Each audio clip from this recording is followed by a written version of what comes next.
গেলাম first alphabets চলে গেল হচ্ছে স্মল লেটার আর হচ্ছে ক্যাপিটাল লেটার্স। এই দুই ধরনের আমরা কি পেলাম, লেটার পেলাম। এই স্মল এবং ক্যাপিটাল এর কিন্তু আবার এটা লেখা আছে, আমি এটা পরে নেব। স্মল লেটার আর ক্যাপিটাল লেটার্স এদের আবার আরেকটা রূপ আছে, একটা হচ্ছে সিম্পল লেটার আর একটা হচ্ছে কার্সিভ। ঠিক আছে, কার্সিভটা আমরা জড়িয়ে হাতের লেখা যেটা বলি সেটাকে কার্সিভ রাইটিং বলা হয়। তাহলে আমরা কি পেলাম, there are 26 letters in English alphabet. 26 only, and altogether they are called alphabet. Letters গুলোকে আবার দুই রকমের ভাগে ভাগ করা হয়। There are two kinds of letters. One is vowel, another is consonant. In between, I got some other letters. They also called semi-vowel.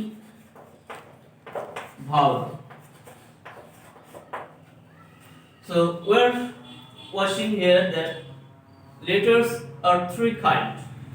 One is vowel, one is semi-vowel, and third one is consonant. Who are vowels?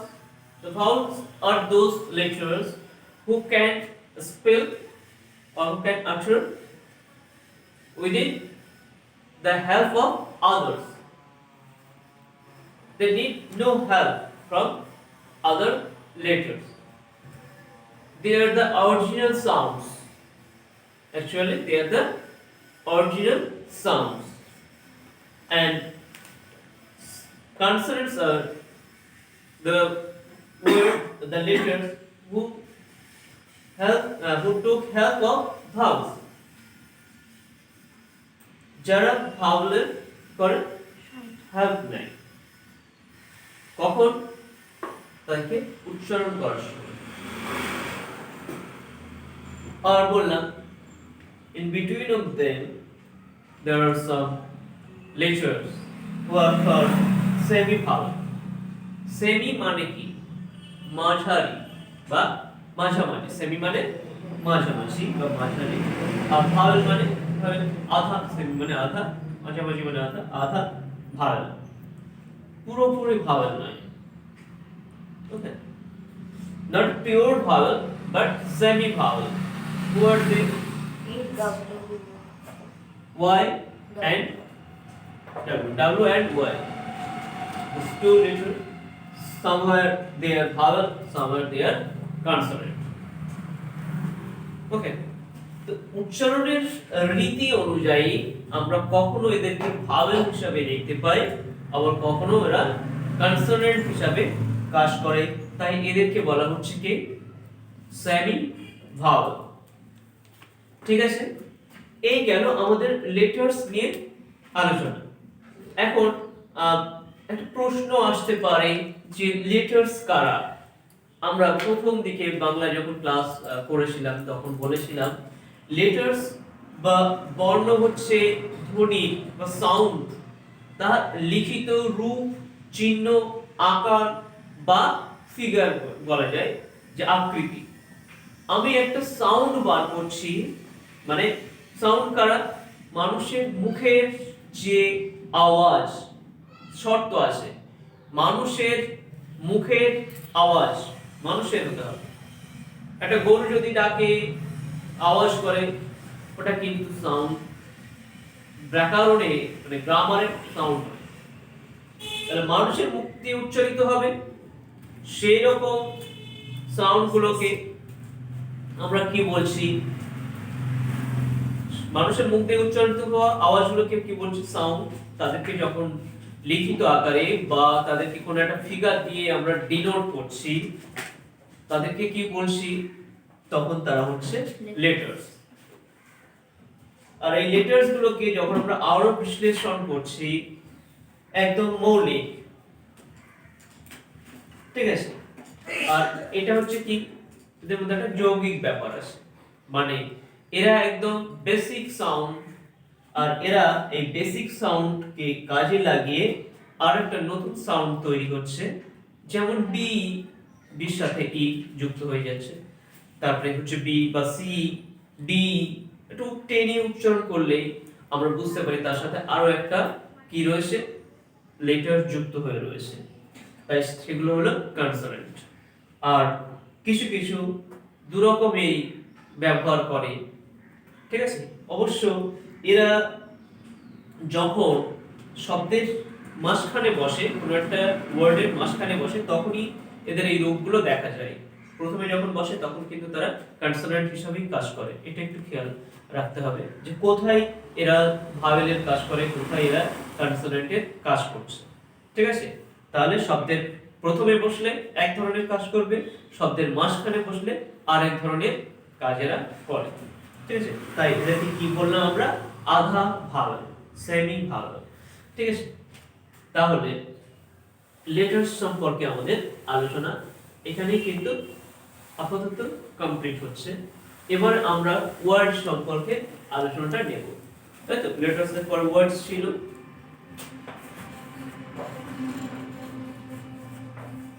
Word এই শব্দটার মধ্যে কিন্তু আমরা মানে শব্দটা উচ্চারণ করার সাথে সাথেই ওয়ার্ড মানে শব্দটা উচ্চারণ করার সাথে সাথেই আমাদের মাথায় আসে যে বেশ কিছু বর্ণ তারা পরপর পাশাপাশি থাকবে, থেকে যে জিনিসটা হবে সেটাই হচ্ছে ওয়ার্ড। হ্যাঁ সত্যি তাই, বলছে এক বা একাধিক লেটার, একটা হতে পারে বা একের অধিক হতে পারে, দুটো, চারটে, পাঁচটা, ছটা, ইভেন 26 হতে পারে। একাধিক লেটার তারা যখন পরস্পরের সাথে কি হয়, যুক্ত হয়ে একটা অর্থ প্রকাশ করে। এখানে কিন্তু জাস্ট একটা মিনিং এর কথা বলছে, it must express a meaning, একটা মানে প্রকাশ করে। যদি মানে প্রকাশ করে তাহলেই হবে এটা কি, ওয়ার্ড, ঠিক আছে। একটা মানে প্রকাশ করতে হবে, যা কিছু একটা বলে দিলাম, একটা জাস্ট সাউন্ড করে দিলাম, সেটাই যে একটা ওয়ার্ড হবে তার কিন্তু নয়। তাহলে it should have a meaning, একটা মানে হতে হবে। এই ওয়ার্ড, তাহলে আমরা এই ওয়ার্ড গুলোকে আবার বিভিন্ন রকম ভাবে ভাগ করি। সেই ভাগ করতে গেলে আমরা কখন ভাগটা করি, ওয়ার্ড ইটসেলফ কোনো রকমের বিভাজন হয় না। বিভাজন হয় তখন যখন সেটা পদে পরিণত হয়, পার্টস অফ স্পিচে পরিণত হয়, তখন এর প্রয়োগগত মানেগুলো কিন্তু বেরিয়ে আসে, আর তখন তাদের রূপ ভিন্ন ভিন্ন হতে থাকে। একটা ওয়ার্ড সে কখনো ভাওয়েল, সে কখনো নাউন হতে পারে, একটা ওয়ার্ড সে আবার কখনো কি হতে পারে, অ্যাডজেক্টিভ হয়ে যেতে পারে, একটা ওয়ার্ড ভার্ব হয়ে যেতে পারে, একটা ওয়ার্ড সেই ভার্বটা আবার কখনো নাউনের রূপ ধারণ করতে পারে। তো it fully depends upon the sentence, এবং সেন্টেন্সের এক্সপ্রেশন কি আসে, ওই এক্সপ্রেশনের উপরে কিন্তু আমাদের ওই যে শব্দটা সে তার রূপ ধারণ করে। তাহলে এই ওয়ার্ডের পরবর্তী ধাপই রয়েছে আমাদের কি, সেন্টেন্স। সিঁড়ি যদি আমরা বলি, এই সিঁড়ি আমি বাচ্চাদের দেখাই যে দেখো এরকম একটা সিঁড়ি আছে, সেই সিঁড়ি দিয়ে পরপর পরপর পরপর কিন্তু উঠে যাচ্ছে, এখানে সাউন্ড, এখানে বর্ণ, এখানে লেটার, বর্ণের পর ওয়ার্ড, তারপর সেন্টেন্স। এই সেন্টেন্স, একাধিক সেন্টেন্স মিলিয়ে একটা প্যারাগ্রাফ, একাধিক প্যারাগ্রাফ মিলিয়ে একটা প্রবন্ধ, একাধিক প্রবন্ধ মিলিয়ে একটা বই, একাধিক বই মিলিয়ে একটা লাইব্রেরি। যেমন বাড়ি কোথায়, মাঝে মাঝে বলি বাড়ি কোথায়, কেউ কেউ বলতে পারে আমার বাড়ি পৃথিবীতে। পৃথিবীর কোথায়? এশিয়াতে। এশিয়ার কোথায়? এশিয়ার ইন্ডিয়াতে। ইন্ডিয়ার কোথায়? ইন্ডিয়ার ওয়েস্ট বেঙ্গলে। ওয়েস্ট বেঙ্গলের কোথায়? এই কলকাতায়। কলকাতার কোথায়? তো এইভাবে ভাঙতে ভাঙতে ভাঙতে ভাঙতে হয়। একদম বাড়ি থেকে শুরু হয় গণনা। বাড়ি, বাড়ি থেকে পাড়া, পাড়া থেকে গ্রাম, গ্রাম থেকে এক একটা পঞ্চায়েত, পঞ্চায়েত থেকে একটা ব্লক, ব্লক থেকে একটা থানা, থানা থেকে একটা মহকুমা, মহকুমা থেকে জেলা। এইভাবে আমরা বাচ্চাদের শেখাই যখন ওরা আস্তে আস্তে ক্লাস 2-3 হয়ে যায়, কিভাবে সেগ্রিগেশন গুলো হচ্ছে, কিভাবে ধীরে ধীরে একটা দেশ গড়ে উঠছে। তো ঠিক তেমনি এখানে ওটা সুই পাওয়া যায়। তাহলে হোয়াট ইজ সেন্টেন্স? আমরা এর আগেও ওয়াসিমের কাছ থেকে শুনেছি, ওয়াসিম অনেকবার এই বিষয়টা আলোচনা করেছে যে এক বা একাধিক, এখানে কথাটা মাথায় রাখতে হবে, এক বা একাধিক ওয়ার্ড যখন পরস্পর বসে একটা মনের ভাব প্রকাশ করে। কি করে? মনের ভাব। আগে কিন্তু বলেছিলাম it should have a meaning, এটার একটা অর্থ থাকা দরকার। আর এখানে কি বলছি? ইট শুড এক্সপ্রেস দ্য কি মনের ভাব। মনের ভাব, যে তুমি কি ভাবছো, তোমার মাইন্ড কি চাইছে, কি বলতে চাইছে, ফুল এক্সপ্রেশনটা চাইছে। You have to express your views, your views through the verse, and the verse is sentence. যদি তোমার মনের ভাবটা ক্লিয়ার হয়ে যায় বাক্য দিয়ে, তাহলে কিন্তু সেটা সেন্টেন্স হবে। এখন সেন্টেন্স, আবার কিছু কিছু সেন্টেন্স আছে ভাব প্রকাশ পুরোপুরি মনে করে উঠতে পারে না। যাই হোক, এখন এই সেন্টেন্স তাহলে কি হলো? একাধিক ওয়ার্ড, এক বা একাধিক ওয়ার্ড পাশাপাশি বসলো, মনের ভাব প্রকাশ করলো, সেটা হয়ে গেল কি? সেন্টেন্স। এখন সেন্টেন্সে যেই ওয়ার্ডগুলো বসে গেল, তখনই আমরা তাদের জাত বিচার করতে শুরু করি, তাই তো? আমরা যদি বলি যে রানী is a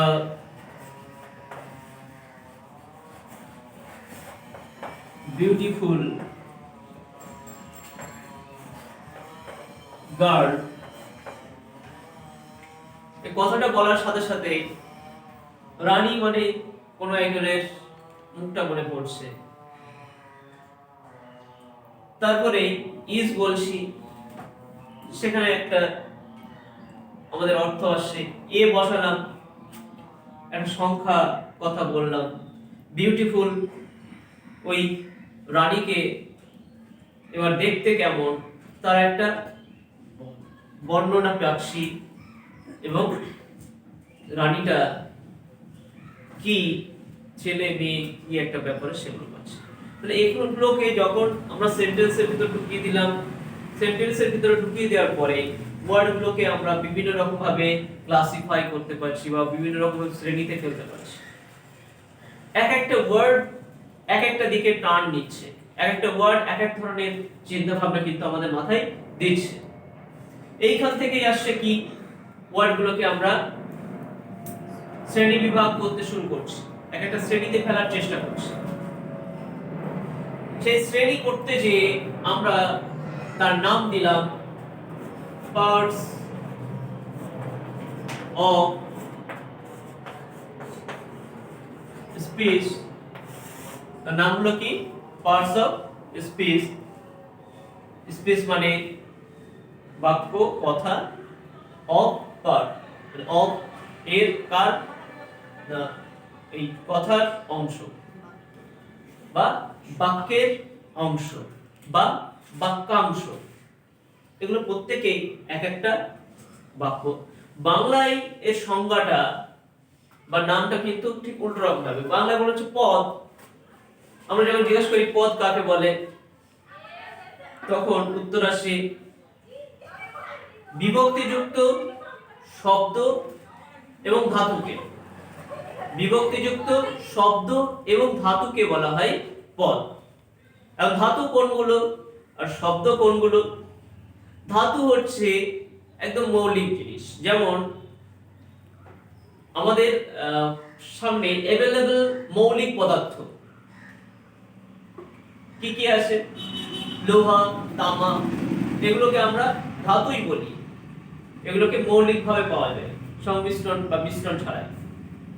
এখন সেই ধাতু বাংলায় কি করে ঢুকলো? বাংলায় মৌলিক জিনিসটাকে বোঝাতে ধাতু বলে বলা হয়। আর ধাতু কি? শব্দের একদম মূল রূপ, যাকে আর ভাঙা যাচ্ছে না। এই কথাটা যখনই বলছি তোমার মাথায় স্ট্রাইক করছে মৌলিক পদার্থের সংজ্ঞা, মনে পড়ছে না? কোন একটা পদার্থের সবচেয়ে ক্ষুদ্রতম কণা যার আর বিভাজন করা সম্ভব নয় এবং যার মধ্যে ওই পদার্থের সমস্ত গুণ বিদ্যমান আছে, তাকে বলা হয় কি? মৌলিক পদার্থ, তাই তো? আমি যদি ভুল না বলে থাকি, অনেকদিন পড়া হয়নি এসব। যাই হোক, তেমনি কোনো একটা শব্দের সর্বশেষ অংশ বিশ্লেষণ করে যে সর্বশেষ অংশ পাওয়া যায় এবং যার মাধ্যমে মানে প্রকাশ পায়, যাকে ভাঙা সম্ভব হচ্ছে না, অথচ তার মধ্যে দিয়ে একটা মানে প্রকাশ পাচ্ছে, সেটাই হচ্ছে ধাতু। যেমন পড়া, পড়াশোনা, পড়, পড়ে, পড়ছে, পড়েছিল, পড়েছিলাম, এগুলো সব কি হচ্ছে? আমরা সেন্টেন্সে বসাতে গিয়ে এই সমস্ত কথাগুলো দিচ্ছি। কিন্তু এর মূল, এর যদি বলি পড়, এটাও মানে প্রকাশ করছে। পরের সাথে আ যোগ যখন করছি তখন পড়া হচ্ছে, যখন এ যোগ করছি পরে হচ্ছে, যখন ছিলাম যোগ করছি তখন ছিলাম যোগ করছি তখন পড়েছিলাম হচ্ছে। আমরা যখন টেন্স পড়াই বাচ্চাদের তখন বলি যে ক্রিয়া পদের সাথে বা ধাতুর সাথে কি যুক্ত আছে সেটা তোমরা বার করবে।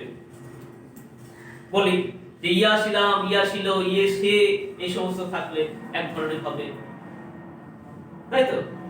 ইতেশি, ইতেশো, ইতেশি, এরকম থাকলে একটা টেন্স হবে। ঠিক তেমনি এই জায়গা থেকে আসে সেটা পর, মেন শব্দ, বা এটাকে আমরা বলছি ধাতু। ধাতুর সাথে যখন বিভক্তি যুক্ত হচ্ছে তখন সে পরিণত হচ্ছে এক একটা শব্দতেও পরিণত হচ্ছে। কিন্তু এটাও একটা শব্দ, ধাতুও একটা শব্দ। ধাতুর সাথে বিভক্তি যুক্ত হচ্ছে যখন, তখন সে সেন্টেন্সে বসার উপযুক্ত হচ্ছে। এটাও নিজের সেন্টেন্সে যুক্ত হতে পারে। আবার ইস্পাত করার জন্য আমাকে বিভিন্ন ধরনের এলিমেন্টস, মেটালার্জি, তাই তো? মেটালার্জিতে দেখায় কিভাবে ইস্পাত তৈরি করতে হয়, কিভাবে তামা নিষ্কাশন করতে হয়। ওরা পড়ে এসে কেমিস্ট্রিতে মেটালার্জি চ্যাপ্টারে, যে সেখানে কিভাবে ধাতু থেকে একটা লোহা, সেই লোহার আকরিক, সেই আকরিক থেকে আমরা কিভাবে ধাতুটাকে নিষ্কাশন করছি, সেই ধাতুটা মানে পিওর লোহাটাকে আবার কিভাবে ইস্পাতে পরিণত করছি। ঠিক তেমনি এই পর শব্দটাকেও আমরা কিভাবে শব্দে পরিণত করছি বিভিন্ন বিভক্তির সাথে নিয়ে, সেই বিভক্তি যুক্ত হয়ে একটা বাক্য বসছে। বাক্যে যখন বসছে তাকে আমরা কি বলছি? সেটা হচ্ছে একটা পদ। আমি এতক্ষণ ধরে যে কথাগুলো বললাম তার মেন উদ্দেশ্য হচ্ছে পদ কাকে বলে বাংলায়। এটা আমি এখনো পর্যন্ত ইন্টারভিউ নিতে যে এখানে কোনো মেয়ের কাছ থেকে উত্তর পাইনি। That's why I am discussing this whole rubbish in front of you. Not rubbish, but this is a genuine topics, and most of the ladies and gents also তারা এটাকে ক্লারিফাই করতে পারে না। হোয়াট ইজ ধাতু, কিভাবে বিভক্তি যুক্ত হয়, কেন পদে পরিণত হয়, বা কিভাবে পদে আসে। যাই হোক, আমরা কি বলেছিলাম? বিভক্তি যুক্ত ধাতু এবং শব্দকে কি বলা হয়? পদ। বিভক্তি যুক্ত শব্দ ধাতুকে। আর উল্টোটা কি হচ্ছে ইংলিশে? বাক্যে যে সমস্ত ওয়ার্ডগুলো ব্যবহার করা হয় বা যাদেরকে নিয়ে যে সমস্ত ওয়ার্ড নিয়ে একটা বাক্য গঠন করা হয়, সেই সমস্ত ওয়ার্ডগুলোকেই বলা হয় পার্টস অফ স্পিচ। এখানে কি হলো? বাংলার সেন্টেন্সে বাংলার যে পদ তার এটা সংজ্ঞাটা কিন্তু অনেক বেশি ভালো, কংক্রিট। আর এটা এদিক থেকে আসে, এটা উপর থেকে আসে, এরকম আমাকে বলতে হচ্ছে সেন্টেন্সের অংশ যারা। আর এখানে কি বলছে? অংশগুলো যখন যুক্ত হয় তখন সেটা হচ্ছে পদ। বোঝা গেছে? এটা নিচে থেকে বলছে আর ওটা উপর থেকে বলছে। এখন তাহলে আমরা পার্টস অফ স্পিচ পাচ্ছি, কটা ধরনের পার্টস অফ স্পিচ পেয়েছি? there are 8 kinds of 8 kinds parts of speech। তাহলে এই 8 ধরনের কি কি আমরা আগের দিন শুনেছি বা জেনেছি? Noun, pronoun, verb, adverb, adjective. আমি বাচ্চাদের শেখানোর সময় বলি দুই ভাই আছে, নাউন আর প্রোনাউন। দুই ভাই, নাউন আর প্রোনাউন। নাউনকে না পেলে তুমি প্রোনাউনকে দিয়ে কাজ চালিয়ে নিতে পারবে, বা নাউন থেকে প্রোনাউন পাবে। প্রথমে বলে দিলাম রমা, গল্পের শুরুতে Rama is a good girl, was a good girl, she is now married. এখন এই যে বললাম she is now married, that's why she is a lady now. Okay, তো রমা প্রথমে বলে নিয়েছিলাম, এখন রমাকে খুঁজে আর পাচ্ছি না, তার জন্য তাকে শিবান দিলাম। তো এটা দুই ভাই, তো নাউন প্রোনাউন দুই ভাই, এটা বাচ্চাদের পড়াতে গেলে খুব কাজে লাগবে, আমি জন্য ঠিক বলছি। নাউন প্রোনাউন দুই ভাই। এবারে আর তিনজন আছে, ভার্ব, অ্যাডভার্ব আর অ্যাডজেক্টিভ। এদের মধ্যে মিল আছে, ভার্বের সাথে অ্যাডভার্বের মিল আছে। যেমন মহিমার সাথে যার বাড়িতে দেখা যায় কি একজনের নাম আছে কি আশিক, সে বাড়িতে আশিক থাকে, এটা নামের মিলের এ থাকে। মিতা থাকলে সে বাড়িতে গীতা থাকে, হ্যাঁ, বা রীতা থাকে, এরকম হয় না, মিল দিয়ে দিয়ে। তাই এই তিনজনের আবার মিল আছে, এটা যেহেতু তিন ভাই। ভার্ব, অ্যাডভার্ব আর অ্যাডজেক্টিভ। আর এটা এত দুষ্টু করে, এদেরকে ঠান্ডা রাখার জন্য এদের মায়েরা কি করেছে, ওটা ইনজেকশন কিনে দিয়েছে। সেই ইনজেকশন গুলো কি? Conjunction, preposition, interjection.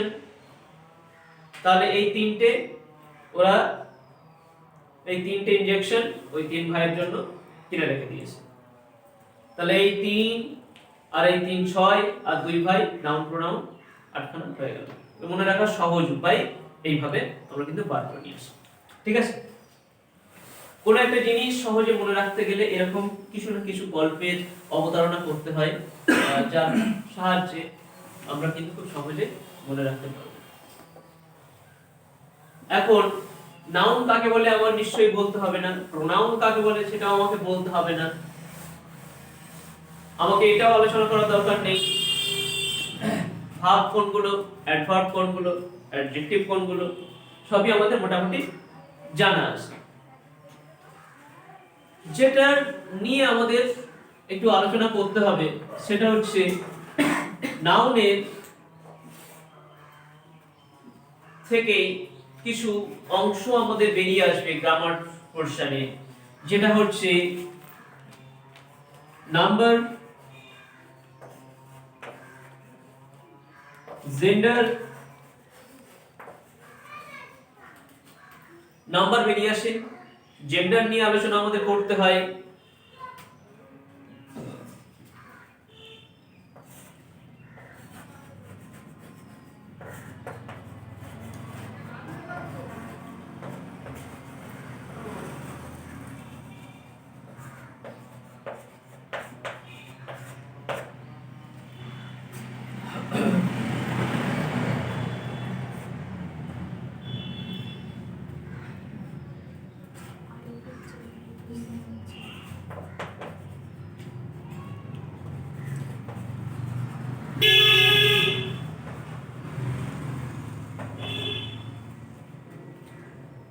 এখন নাম্বার নিয়ে আলোচনা করার আগে আমাদের আবার একটা ভাবনা চিন্তা করতে হয়, সব নাউনগুলোকে কি আমরা কাউন্ট করতে পারি? সব নাউন কিন্তু আমরা কাউন্ট করতে পারি না। আমি যদি এখন মৌমিতাকে বলি, এই মৌমিতা ওই এক বস্তা এর ওই সর্ষে রয়েছে, কত কটা সর্ষে আছে? লেগে যাবে সারাটা জীবন। এখন বললো আই হ্যাভ কার্লি হেয়ার, তাই বললাম বাহ বেশ, তো মৌমিতা তো কার্লি হেয়ার আছে, তো how many curly hairs you have, please count it. সম্ভব? কাউন্ট করতে পারবে না। তাহলে এখানে দুটো কথা আসছে, কাউন্টেবল গণনার যোগ্য, আর আরেকটা আসছে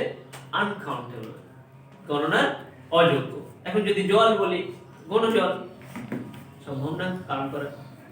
তো সেই কাউন্টেবল যারা আছে যাদেরকে গণনা করা যায়, কাউন্ট মানে বোঝা যাচ্ছে তো, কাউন্ট মানে গণনা করা, ঠিক আছে, কাউন্টেবল আর আনকাউন্টেবল।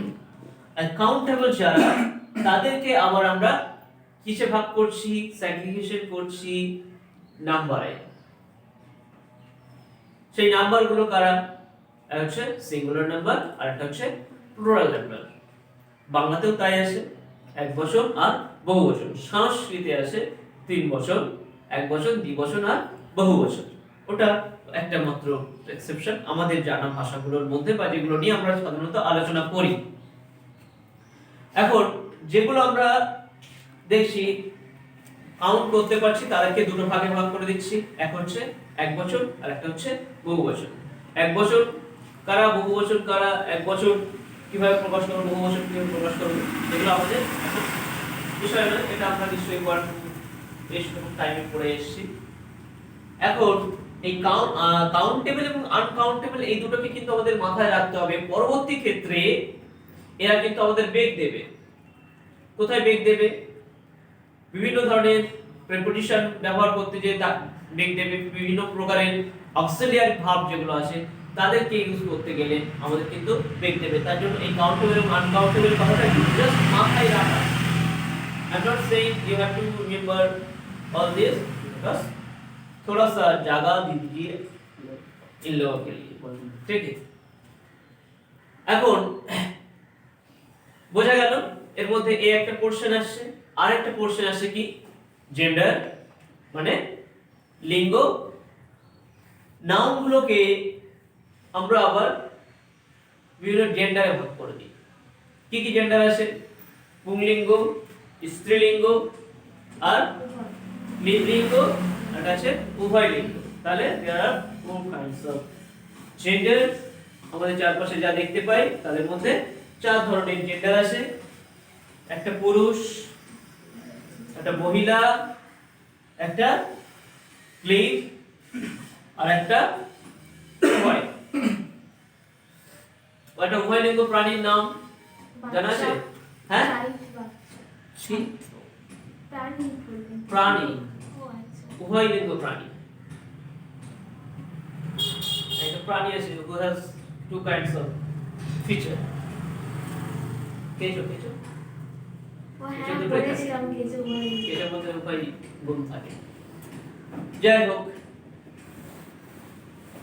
তো আমার এই মুহূর্তে এই দুটোর কথা মনে পড়ছে, এর বাইরে আরো কিছু থাকতে পারে নাউনের ভিতরে আলোচনার জন্য, ঠিক আছে? কিন্তু এগুলো সব আমরা জানি, তবু আমি একটু অবতারণা করছি অন্য একটা কারণে। নাউন গেল। প্রোনাউন, প্রোনাউনের মধ্যে আলোচনা তেমন কিছু নেই, শুধু আমি একটুখানি আলোচনা করব, সেটা হচ্ছে এভরিবডি, এভরিওয়ান।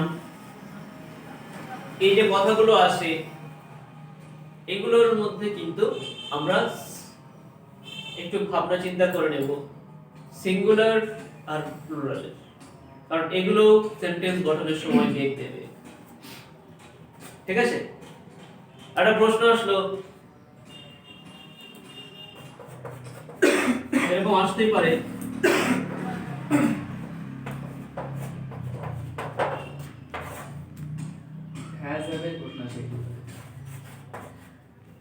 everyone কি এরকম তো, everyone is or are agree, কি হবে? is হবে। কেন? কেন হচ্ছে is? everyone মানে প্রত্যেকে, শুনে তো হচ্ছে every মানে প্রত্যেক, শুনেই তো মনে হচ্ছে অনেকের কথা বলা হচ্ছে, but ultimately it says, আচ্ছা every one টা লেখা হয়নি বা বডি লেখা হয়নি, আমি বডি লিখে দিলাম, ঠিক আছে?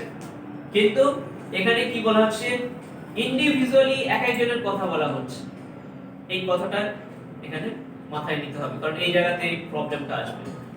এই যে প্রবলেমগুলো আসে এগুলোকে আমরা সিনট্যাক্সের মাধ্যমে করি। মিসলেনিয়াস একটা প্রবলেম আসে, এটা সিনট্যাক্স বলা হয়। আপনারা যদি সার্চ করেন সিনট্যাক্স বলে, আপনারা অনেক উদাহরণ পেয়ে যাবেন, তো মাথায় রাখতে হবে। সিমিলারলি জেন্ডারের এখানে কিছু কিছু জেন্ডার এমন আছে যেগুলো ব্যতিক্রমী। আমি ব্যতিক্রমীগুলোর একটু উদাহরণ নিয়ে আসতে বলি বা তালিকা তৈরি করতে বলি। সাইডটা তো বলেছিলাম side is not ready or not present also, যেন আমরা কি হবে মহাব্যস্ত, ঠিক আছে। তো এর কিন্তু অনেক ব্যতিক্রম আছে, সেই ব্যতিক্রমগুলো মাথায় রাখতে হবে, ঠিক আছে। আবার এই জায়গাতেই আরেকটা অবতারণা আসে, আর্টিকেল আছে। নাউনগুলোর আগে আর্টিকেল বসানোর একটা ব্যাপার আছে, ঠিক আছে। যে নাউনের কোন নাউনের আগে এ বসবে, কার আগে দি বসবে, কার আগে এন্ড বসবে, ঠিক আছে। এ এন্ড ডি এর একটা প্রবলেম কিন্তু আমরা এখান থেকে পাই। আর কিছু কিছু জিনিস এমন এমন চলে আসে, এগুলো আমরা সবই পড়ে আসি, সবই জানছি, বাট হঠাৎ করে এমন একটা জিনিস দিয়ে দিল যেটা আমার মাথাকে ঘুরিয়ে দিচ্ছে, আমাকে কি করে দিচ্ছে, আমি পাজল করে দিচ্ছি। কিছু উদাহরণ আমি বারবার কিছু উদাহরণ এখানে কি করা দরকার, আমাদেরকে বেছে নিয়ে সামনে রাখা দরকার, মাঝে মাঝে সেগুলো দেখা উচিত। আর যারা ওই আমি বলি এক ধরনের পণ্ডিত আছে যে গন্ডুসে ফটফড়াতি, ওই গন্ডুসে ফটফড়াতি প্রজাতির যে সমস্ত পণ্ডিতরা আছে তারা কিন্তু এই ব্যতিক্রমগুলো নিয়ে এসেই আপনাকে প্রথমে ধার করার চেষ্টা করবে, ঠিক আছে। কারণ ওরা জানে যে সাধারণ মানুষ বা সাধারণ মানের ছেলেমেয়েরা আমাদের মধ্যে যারা আসে তারা কি করে, তারা গতানুগত পড়ে যায়, ব্যতিক্রমগুলো ওরা অতটা মাথায় নেয় না। ব্যতিক্রমগুলো মাথায় রাখতে গেলে একটু টাইম দিতে হয়, আমরা টাইম দিই না, স্বাভাবিক কারণেই আমরা জানবো না, আর ওরা সেই জায়গাতেই কিন্তু খেলাটা খেলে বেরিয়ে যাওয়ার চেষ্টা করে।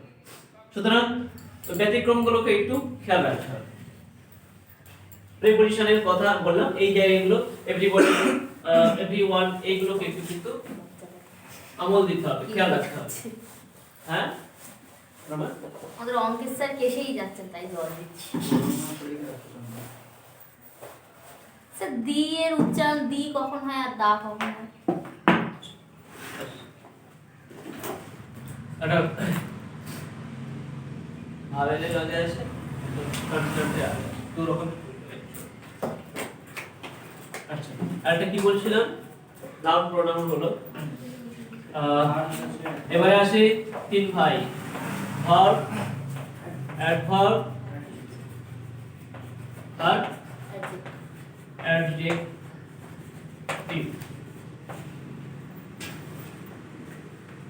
ঠিক আছে।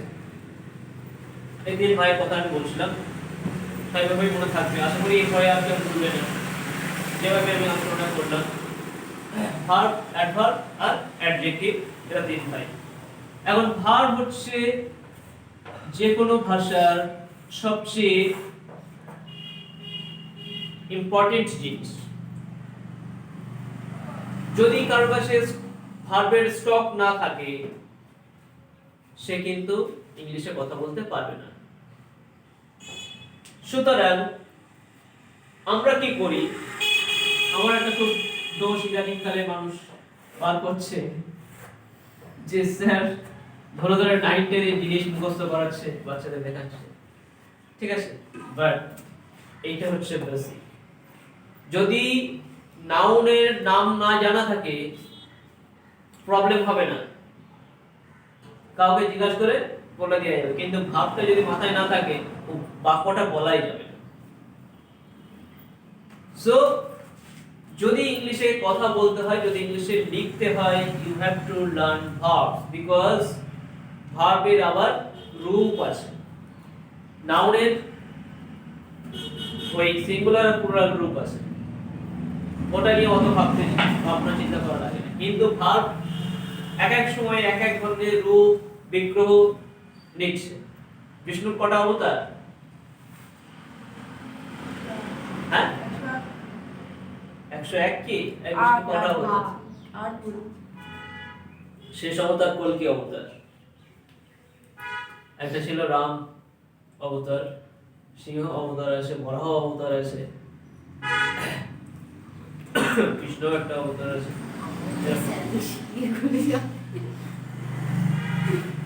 রমা আমার না যা আপনি পড়েছেন তাই জন্যই বলছি, আমরা তো এখনো পড়িনি, এটা সত্যি পড়বে কথা। পড়বে পড়তে হয়, ধর্ম সম্পর্কে পড়া উচিত। এই ধর্ম সম্পর্কে কেউ পড়ে না বলেই আজকে তো এত কেউ খেলি ঝামেলা পড়ে না, ভিতরের অর্থটা বোঝে না, যার জন্য এই সমস্যা। আমি বারবার করে সবাইকে অনুরোধ করি ভাই প্লিজ পড়ো। হ্যাঁ পড়ে কি হবে, ধর্ম মানে না তো। ধর্ম মানে না ঠিক আছে, কিন্তু আমাদের ধর্মের জন্য ধর্মের যুদ্ধ- গোড়ামিগুলো নিয়ে না না আমার ধর্মের জন্য যুদ্ধ করতে যাবে, এই বড় সমস্যা। আমি যে স্যারের কাছে পড়তাম বিএসসি তে, উনি ম্যাথসের চেয়ে ধর্ম সম্পর্কে বেশি জানতেন। সব পড়া আছে, সব ধর্মের গ্রন্থগুলো। এখন আমরা যে বিষয়ে বলছি এর যে বিভিন্ন রূপ, সেটা হচ্ছে রূপ মানে ফর্ম। এই ফর্মস অফ ভার্ব এটা কিন্তু খুবই ইম্পর্টেন্ট এখানে, কারণ না আমরা যেটা বলছিলাম ধাতু, ক্রিয়া ধাতু, যেগুলো ক্রিয়া ধাতুর সাথে এক এক ধরনের বাংলাতে আমরা যখন বিভক্তিগুলো যোগ করি তখন এক একটা রূপ সে নেয়, এবং এগুলো কিন্তু খুব ইজি। কতিপয় থাকে ব্যতিক্রম, বা ম্যাক্সিমামটাই আমরা ওই ছিলাম যোগ করে দিলাম তো হয়ে গেল বাস। এইবারে শুধু ওই জায়গাটা তো নয়, এই সমস্যা হচ্ছে আমাদের 12 প্রকারের বাক্য বলতে হয়, 12 রকমের সময়ের কথা আছে পৃথিবীতে। সমস্যাটা হচ্ছে এই জায়গাটায়, ক্রিয়া 12 রকমের রূপ ধারণ করে। এই 12 রকমের রূপ যখনই ধারণ করছে তখনই আমরা পাজল হয়ে যাচ্ছি, তখনই হয়ে যাচ্ছে আমাদের সমস্ত সমস্যা। ঠিক আছে, আমরা মেইনলি 3টে ধরনের সময়ের কথা বলি, প্রেজেন্ট, পাস্ট এবং ফিউচার। এর বাইরে প্রত্যেকটা টেন্সকে আবার 4 রকম ভাগে ভাগ করা হচ্ছে। সেই জায়গাতে মিট করতে গেলে আমাদের ভাবকে 3 রকম ভাগে ভাবনা হয়েছে। এক হচ্ছে প্রেজেন্ট রূপ, এক হচ্ছে পাস্ট রূপ, আর একটা হচ্ছে পার্টিসিপল ফিউচার, পার্টিসিপল রূপ। পাস্ট, প্রেজেন্ট, পাস্ট এবং পাস্ট পার্টিসিপল। তার সাথে আরেকটা আছে প্রেজেন্ট পার্টিসিপল। এখন প্রেজেন্ট রূপ বর্তমান যেগুলো আমরা বলছি, ঠিক আছে, পাস্টে যাওয়ার সময়ই আমরা কিন্তু ধাক্কা খেয়ে যাচ্ছি। যেমন এটা তো এসেছিল, মেইনলি কি হয় আমরা ইডি যোগ করে যে কোনো শব্দকে পাস্টে নিয়ে যায়, কিন্তু সবসময় ইডি যোগ করে হয় না, কোথাও টি হয়, কোথাও আবার পুরো ভাবে যে রূপ সেটাই চেঞ্জ হয়ে যায়। এই জায়গাটা হচ্ছে সমস্যা। এই জন্য কি করতে হয়, আমাদের মুখস্থ করতে হয়। ফর্মস অফ ভার্ব কি করতে হয়, আমাদেরকে মুখস্থ করতে হয়। মুখস্থ ছাড়া কিন্তু উপায় থাকে না। এইটা যদি ছোটবেলা থেকে কেউ প্র্যাকটিস রেগুলারলি না করে তাহলে কিন্তু প্রবলেমে ভুগতে হবে। ওটা